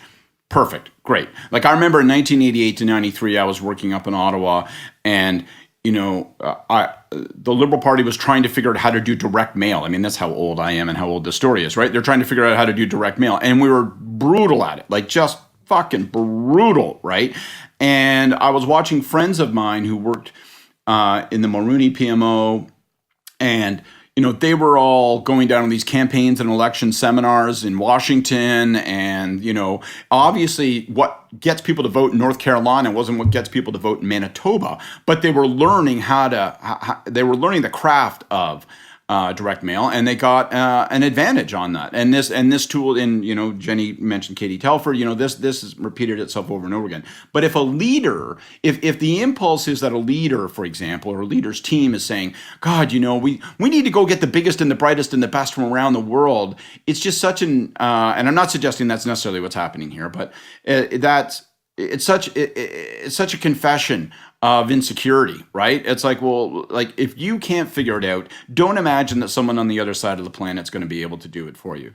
The second thing I would say that speaks to all of this is that if you're going to bring in foreign talent, or if you're going to tap their knowledge of new tactics and techniques, then tell the story yourself. Get that story out there and frame it properly and make certain that it's properly contextualized. Nobody really cares out there, but nerds like us will talk about it, and it will contaminate the talking, the talking circles around these things. And you should have that story come out, and you say, "This is who we brought in. This is why. This is the limit to around the limits around which we are using them." None of that. This story just kind of bubbled out there. So as far as we know, yeah, they're being used to run strategy. That can't work and probably isn't their purpose. But if you're going to do this, get the story out on its own. And you, again, another contrast, if you take a look at when it came to the Liberals and the Trudeau Liberals, I mean, they put those stories out there quite strategically at the time. And it was contextualized that Katie was learning this, and this is what they were drawing from these guys. It wasn't like, oh, well, we've decided to borrow their brains because ours are small. So I think there's also small communications failure. Is it that communications framing, or is it that for some reason it is less controversial for liberals to consult Democrats than it is for conservatives to consult Republicans or UK conservatives? I think there is an unfair, I think there's a double standard there. I think for sure. I think because of, when you had a world where 80% of Canadians reject the GOP or whatever those numbers are, and, certainly post-Trump, but even George W. Bush, those numbers are always high, then there's probably a little static electricity in that for conservatives. So it is a double standard. But still, the fundamental rule is all the more reason then you have to make certain that you contextualize it properly. If it's going to come out, then, march it out yourself. Don't let it just slide out and then stand around silently and look stupid. Well, and David, to your point about Israel is advising Israel, there's tactics you can learn, but you'd be, to your point, driving you would have been running a campaign in a country that you don't speak the language and has 100% proportional representation. And that's so in the past, we've used different tactics and learned things in terms of a lot of the niche, the boutique policies that we ran on in 2006 and again in 2008 we got from the Australian Liberal Party, but they're different as well. They don't, because it's mandatory voter, there's no voter ID. So a very main, a very big component of our ground war or our data is voter ID. So there's things to learn, but to your point, and in this case, because of COVID, these advisors wouldn't even be able to come to Canada. They couldn't see the vastness of how huge our country is, and everything from language issues to regional issues. It's even more profound now that we've talked about, the rise of more of a separatist feeling, the Maverick Party. And I know we're going to get into talking about that later, that these nuances are just things that never mind Quebec. You cannot learn these things. It's not like a course you can learn about the history of Canadian politics. We all learned it living it. What were some of your suggestions? I expect these UK consultants to be particularly ineffective in Quebec. What were some of your suggestions to the Labour Party in Israel, David? Were you like, let's print your platform, let's print your platform on 2 stone tablets. Come on, guys, who's with me? I've read the Bible. Did you offer any advice, or did you just go, I got to go home, dudes. I don't know anything about this. Pretty much I got to go home before I hurt myself and others. But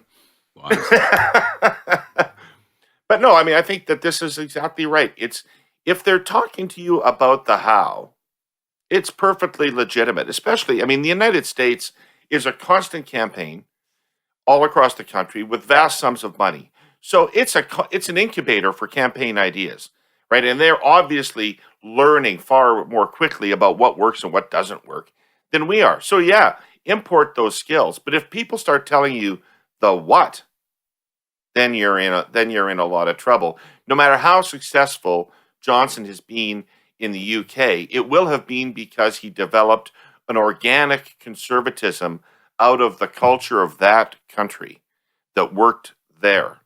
And you can't take that and impose it on another culture. You've got to find your own organically driven conservatism here in Canada. Isn't the history of polling in Canada, political polling in Canada, David, wasn't it an import from, didn't Marty Goldfarb learn from Kennedy's pollster? Am I right? Was that the provenance of all that? Well, they sort of, the Liberal Party did sort of a technology transfer in the 60s where they were using Lou Harris from the States.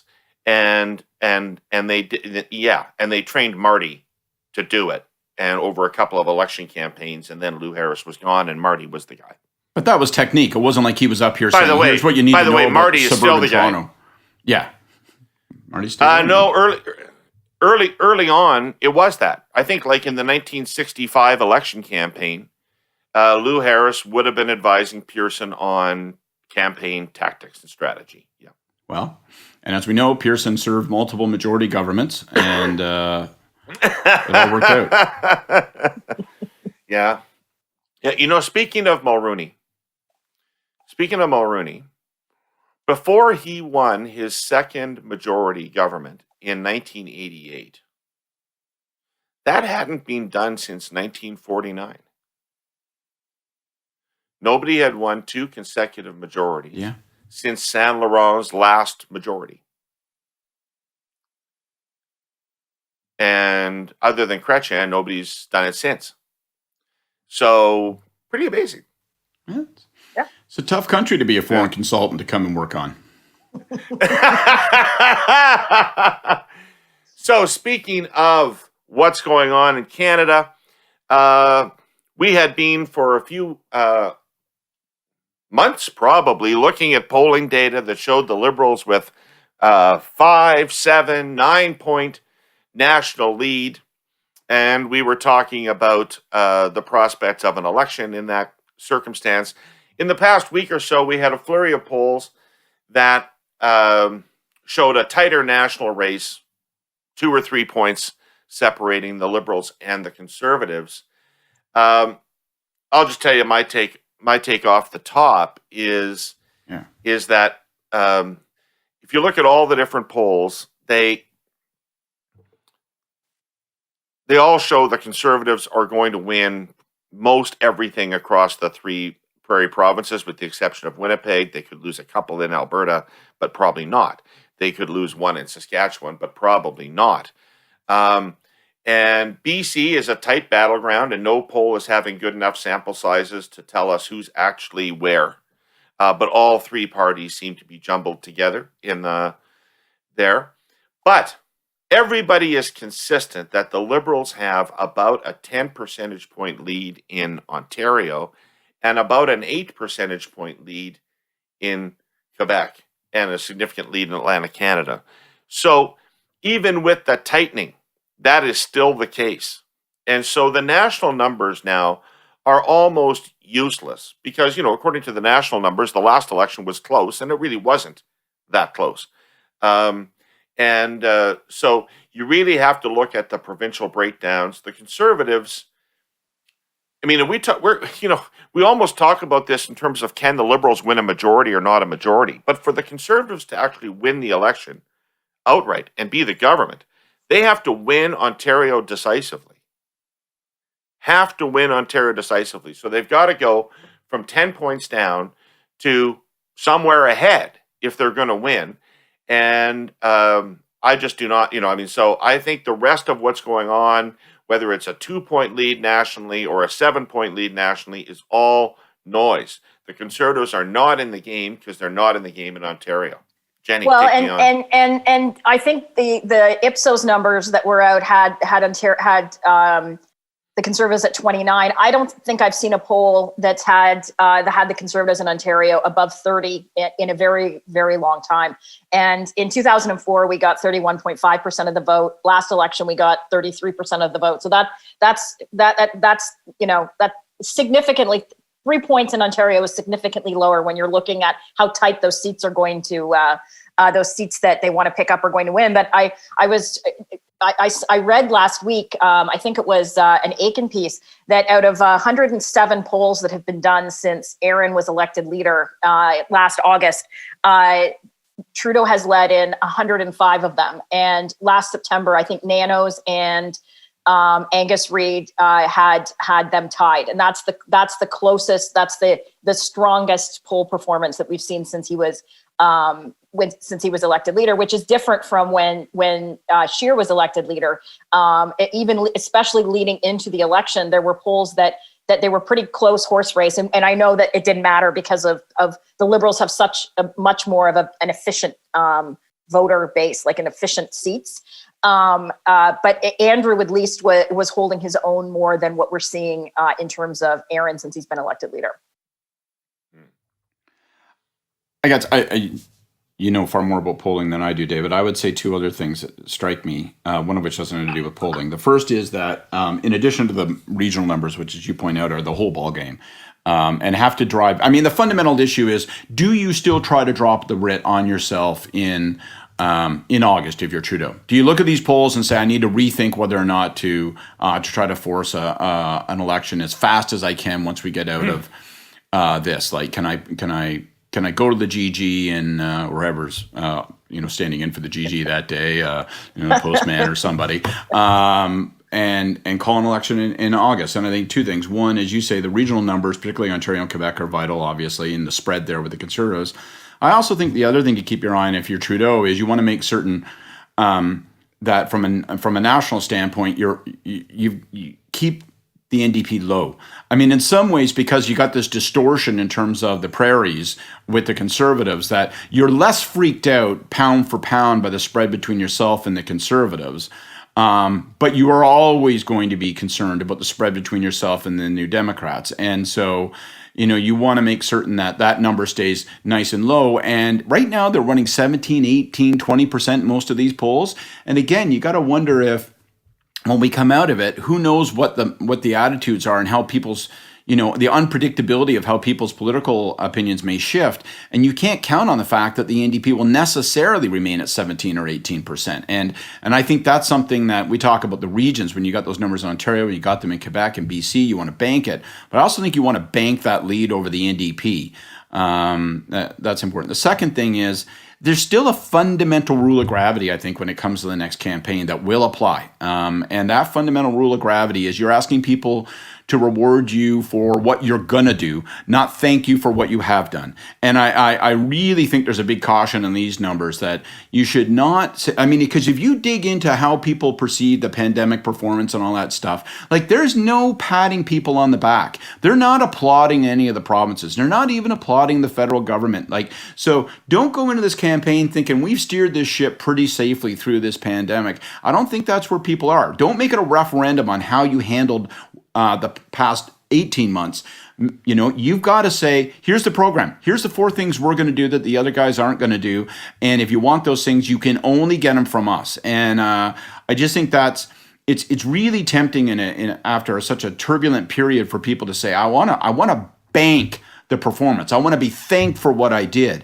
And that's a recipe to lose the first 2 weeks of an election campaign. And then after that, you're scrambling and it could get real weird. So make it about the next mandate, not the last one. I agree. And I think that's why the Liberals are going to want to go, because there is more and more signs that the economy could take a turn. There are more and more stories out about inflation and the Bank of Canada having to raise interest rates, even though they don't want to, but they're going to have no choice. As Mark Carney said, David, when you had him on, our economy is so tied to the United States that if that's the move that they are looking at making, we're going to have no choice. And so I think, which is going to cost Canadians a lot of money. And I think that if there's any potential in the next year or 6 months that the economy is shaky and it's starting to affect people's personal finances, the Liberals do not want. They want to be on the backside of an election, whether it's a stronger minority or a majority,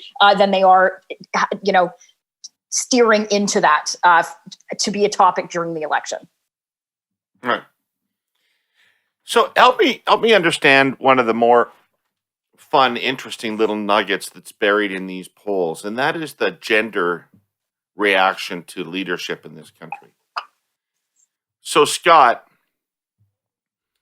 if you find a man of your age in Canada, sounds like any weekend right now for me so far, who doesn't actively dislike Justin Trudeau, take his picture because it's a rare sighting. Yep. And Jenni, if you find a woman of any age who likes O'Toole, sign them up because they're not easy to find or locate. But it is striking in the data, the gender-based reaction to these leaders, the vitriol with which middle-aged and older men dislike Trudeau, and the complete back of the hand that women are giving O'Toole is amazing. But David, I thought there were some polls that actually had the Liberals leading among men slightly in the last couple in vote intention. In vote intention, there are, but so this is a terrible indictment of O'Toole in its own way too, because those people hate Trudeau. Right. So I can't stand the sight of Trudeau. But I'm still going to, if you're going to ask me which party I'm going to vote for, I'm going to pick him over the guy in his jogging shorts and drink tray. Yeah, okay.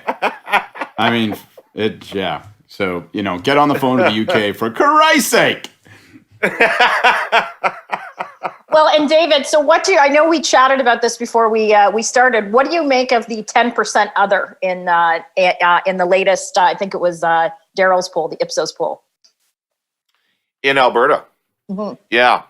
So, they got a significant chunk of other, which you have to assume is Maverick Party.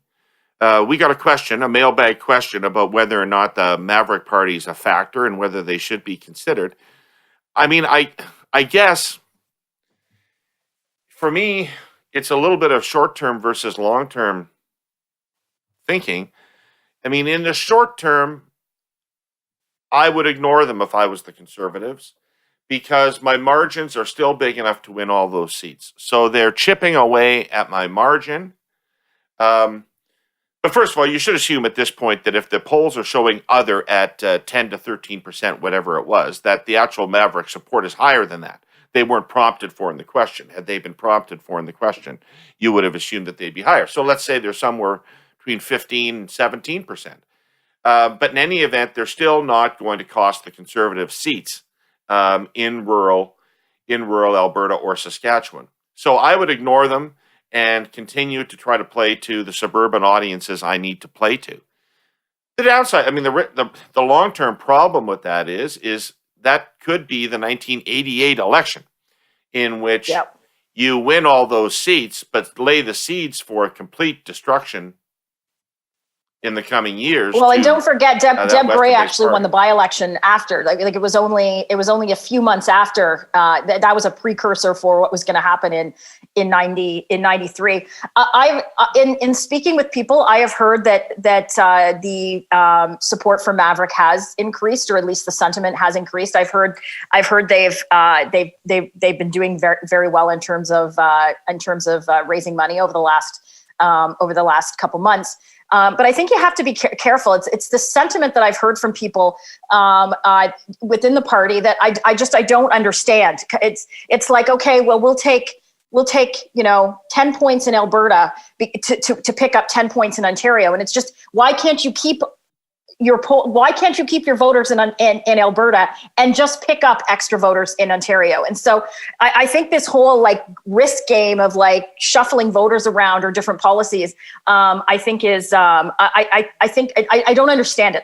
It makes no sense to me. It's not that I disagree with it, which I do. I also don't understand it. And so I think it's things like, the carbon tax, for example, the bizarre Zeddy point carbon tax. I think it's stuff like that to Alberta voters. It's very symbolic. It just is like, okay, well, this guy's actually not with us. This guy doesn't actually care about us. And I think that's the sentiment that I think Albertans are starting to that they're continuing to feel. And I know I've said this before. I think that when the dust settles after this election, I think looking west is going to be where people are going to want, what happens with the West during the election, and then what happens afterwards. If we're looking at the same electoral map where you've got a swath of blue between Ontario and BC and a Liberal majority government, so I think it's going to be a very, very interesting one. But I kind of disagree with you, David. I think that the Tories should be looking at that 13% of people in Alberta that are now saying they're looking other. To your point, they're motivated enough that in a poll they actually prompt something else. Yeah. I think it's sorry. Yeah, you go. I was just going to say, I think it really highlights how complex the challenge is from a coalition building standpoint for the Conservatives. All parties face that point when they're in opposition, where they say, how much do we rely on what we have versus how much are we constrained by what we have? And I think, to your point, Jenni, who wouldn't agree that, the secret of success is to maintain those 10, 13%, but then also grow in places like Ontario. And so then I start to ask myself, well, what issues and messages would allow you to do both of those things at the same time? Because some messages that are going to be most appealing, presumably that 10 or 13%, are going to be limiting in Ontario. And so then to me, I think it starts to take me, if I was conservative, I'd be anxious to get, in a weird way, I'd be anxious to get the pandemic behind me, because I think that those, the whole discussion about lockdowns, the whole discussion about, how much do we trust science and all that stuff, that gets very dangerous. I think instead you want to move to a world of, and I agree with you, the carbon tax is a big barrier for him in this respect, but I think you want to get to a discussion of smaller government, tax relief, like trying to come out of this and going, you know what, guys, here are the things that we can agree on. Like, I mean, this is getting out of control. We're spending squillions of dollars. Here's where we should concentrate our spending. And this is what we should, you got to find those things that allow you to Venn diagram those voters. And I don't know. Nobody's making an argument for tax relief. I don't hear out of the Conservatives a clear argument for tax relief. There's not like a clear. There's not a clear message. The messages that they're clear on, like the carbon tax message, is resonating with no swing voters or anyone in their voter universe. Like, it's not like suburban moms in Ontario are crawling over themselves to vote for this policy. It has zero resonance. It's picking up zero supporters for the Conservatives, but yet it actually is turning off Conservative voters, not just in Alberta. That I think it was more of a, as I said, a symbolic thing for Albertans, but it's pissed off Conservative voters across the country, regardless of where they live, whether they're urban, suburban, or rural. And take it the other way around. Like, think about when O'Toole was running for the leadership.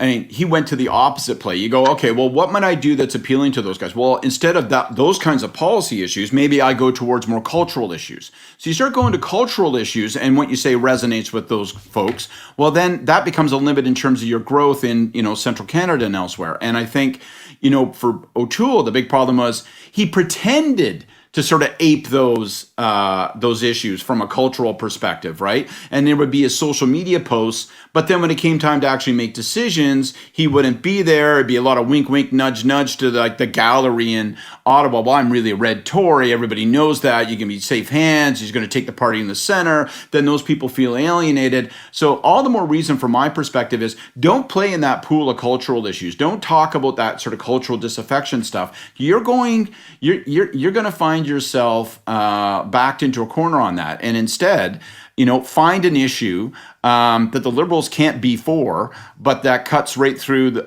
both of those voter constituencies and allows you to have some breath. And as you say, David, I think tax relief is an obvious one. Yeah, the carbon tax is a problem for him getting there, but you would think that he'd be saying to himself, this is where I can bring these people together and have them sit in the same church. And if I don't do that, they're all going to break away into their own congregations, and then you're fucked as a Conservative. Well, and I think part of if to your point, Scott, about wanting the pandemic to be over, I agree with you in terms of being able to talk more, to talk policy, to talk tax relief, the economy, what have you. But they also, especially in Ontario, want it to be over so Doug Ford's not leaving the news every day, because that cannot be helping the Conservatives in Ontario at all. Well, I mean, I think that this is, first of all, I haven't seen anything comfortably authentic out of O'Toole since he's been leader. I don't think he's found a persona that sits comfortably on him. Whether his leadership persona I thought was unconvincing to me, and his post-leadership persona seems constructed as well. So, I think that's one of his communication problems, is I don't think he's really being who he is, whatever that is, or at least it doesn't feel like it to me. You're not blown away by the studio?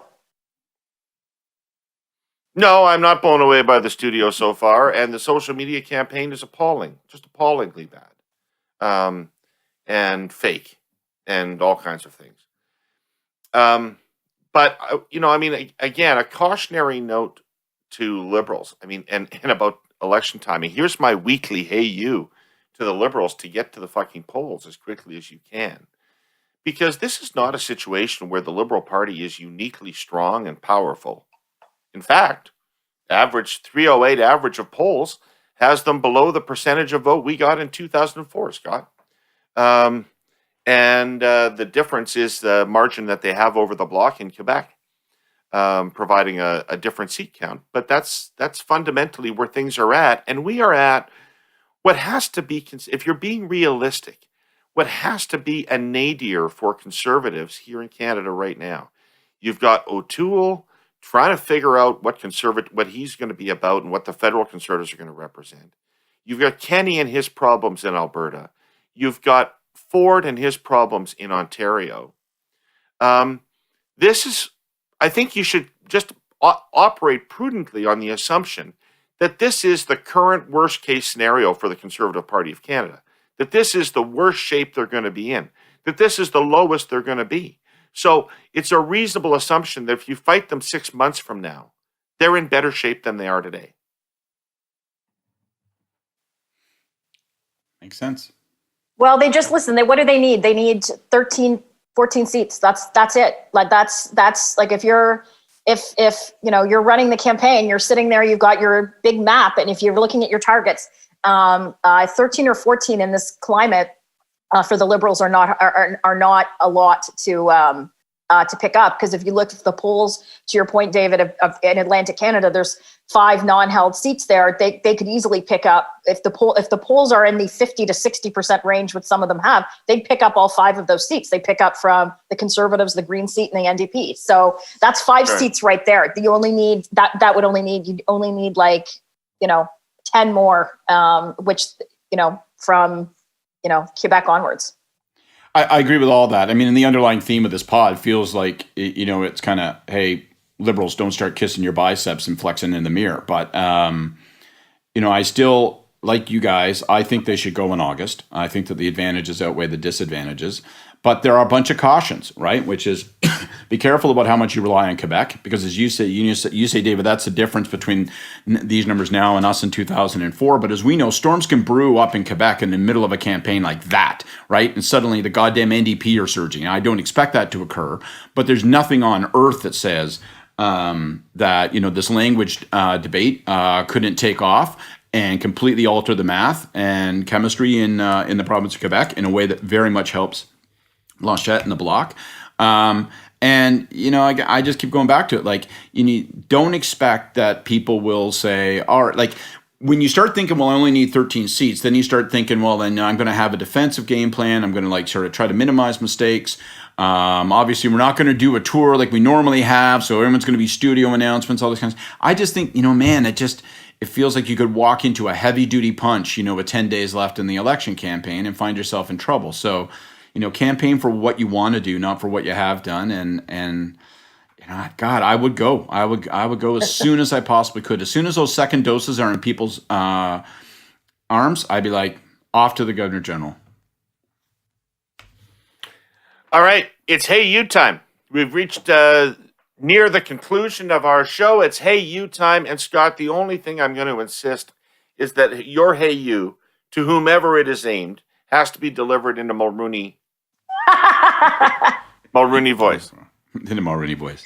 Well, my Hey You is Darren O'Toole, the former fighter pilot who now leads the Conservative Party of Canada. And my advice to you, as a former successful Prime Minister, my advice to you, Aaron, is this. Don't get distracted by Twitter. Don't let the trolls who make fun of you for taking a beer from your wife after a long beshorted run across Rockcliffe. Don't let those people tempt you and taunt you into putting up a post the next day where you look weak and responsive, and you show us yet again what you look like when you're only half clothed. Please, Aaron, be your own man. Grow some balls. Don't listen to Twitter. That's what I told That's what I told Margaret Thatcher. That's what I told Margaret Thatcher when Michael Heseltine was crawling up her ass with a chainsaw. I said to her, Maggie, don't listen to Twitter. And She won a majority government. To this day, she credits me with that. Oh, excellent. Well done, Scott. Jenni, you got a hey you? I do. Well, my hey you is a bit different. My hey you is to my dad. His birthday is next Monday. He turns 70 on Monday, so I can do it because I would have been late if I didn't. Jesus, 70, David, you turned 70 on Thursday. Fuck. So I want to wish him a very happy. Get some older friends. My dad, I was very close. I've always been close with my dad growing up. He coached me in ringette. He coached baseball, and that was after coming home after working as a builder, as a contractor. He'd come home, shower, and then spend hours teaching my sister and I. As I said, baseball, ringette, coaching our baseball. And he's the reason I got involved in politics. He always talked politics at the dinner table. And he took me to my first meeting, a reform nomination meeting in the mid-90s. And the rest, as they say, is history. So happy birthday, Dad. Thanks for everything, for making Jared and I the people we are. And I look forward to fishing on your new boat this summer. Woo. Awesome. Happy birthday. Beautiful. Let me heartily echo that. Would you pass on my best wishes to him on his birthday? Oh, he'll be watching tonight. Him and Bonnie are two of the first watchers when the pod gets released. Awesome. Well, happy birthday, Mr. Byrne. My hey you goes out to anybody involved in political science in Canada. Is that I spent years and years of my life studiously reading up on constitutional matters and distinct society clauses, and what were interpretive clauses and what were not interpretive clauses, and what parts of the Constitution could influence other parts. And now it is proposed that there is going to be an amendment to the Constitution to change the rules around Quebec.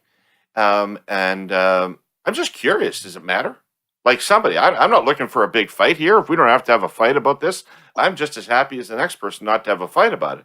But just somebody, there's been absolutely no discussion. Just astonishing after Meech in Charlottetown that nobody's talking about this. And does anybody have a point of view of whether it matters at all? And if it didn't, I've got years of my life I want back.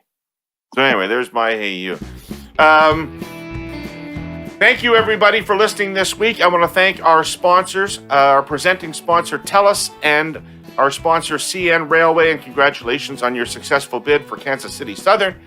And I would like to thank all of our listeners and viewers. And if you can find a way to give us a rating or a review, in the bizarre way that Apple calculates its rankings and ratings, it does not care how many listeners we have, because we're below the rankings of podcasts. We have way more listeners. What matters is what people rankings and reviews on their website. So if you like us, fire Come it on, up. people. 5 stars. 5 stars. Exactly. Do it for Scott. Do it for Scott if nobody else. I'm begging you. All right, folks. Thanks for tuning in, Jenni, Scott. So great to see you. Go Habs, go. What can we say? Go Habs, go. Fingers crossed. Yeah. Oh.